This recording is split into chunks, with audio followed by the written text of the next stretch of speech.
I'm 6 years old. My eyes open just as fast and in rhythm with my heartbeat, which matches my excitement. Today, my grandma gets to spend some of her currency on me and my brother. And what store can beat Payless, where you could get shoes or sneakers for approximately 1,000 pennies? My older 8-year-old brother doesn't share my enthusiasm. He would rather have new Jordans or Timberland boots, although I don't see why. Our grandparents aren't rich. In fact, they're just getting by. My earliest memories, shortly after infancy, were with my grandparents. I didn't fully know or understand why. I didn't know that my mother and father didn't want me just yet. They would come into my life a few years later. What caused my parents to give two little boys up was their battle and struggle and all the problems that accompanied that. I thank God for my grandparents and believe they built a strong foundation of morals and values for me and my brother, like turning the other cheek, and sticks and stones can break your bones, but words will never hurt you, to name a few. I eat my breakfast asking between mouthfuls exactly when are we leaving for Payless. I can't and don't want to share the feeling. I'm too happy.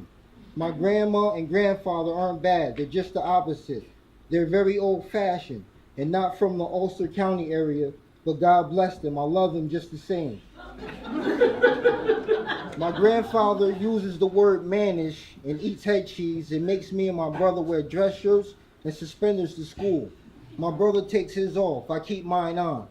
Right now, I already know the sneakers I want. The ones where every time you take a step, the bottom of the sneaker lights up.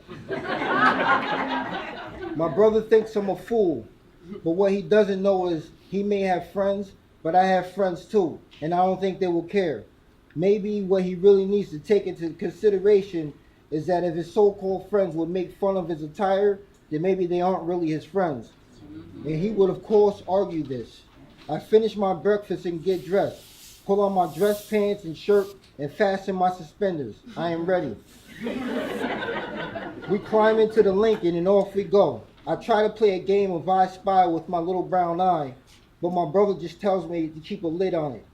I comply because even my grandparents are getting tired of my ranting. We get to the store and I go straight to where my every step light up sneakers await. I even try them on, already knowing my size. I know they will fit. My grandma ends up paying extra, but it's still not bad.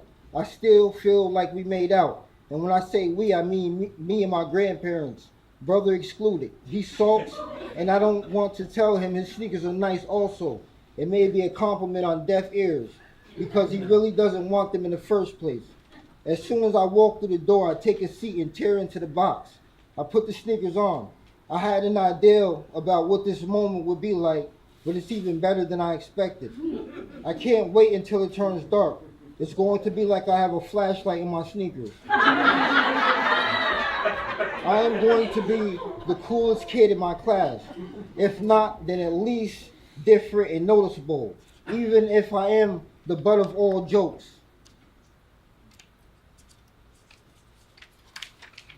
The way I'm feeling, I will laugh along and tell a few myself.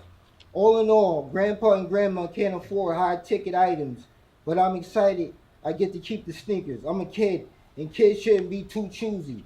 In the future, if I can't get exactly what I want, I'll accept less. Even if they aren't the every step light up sneakers of my dreams, I will make the decision that whatever my grandparents provide for me is still the best.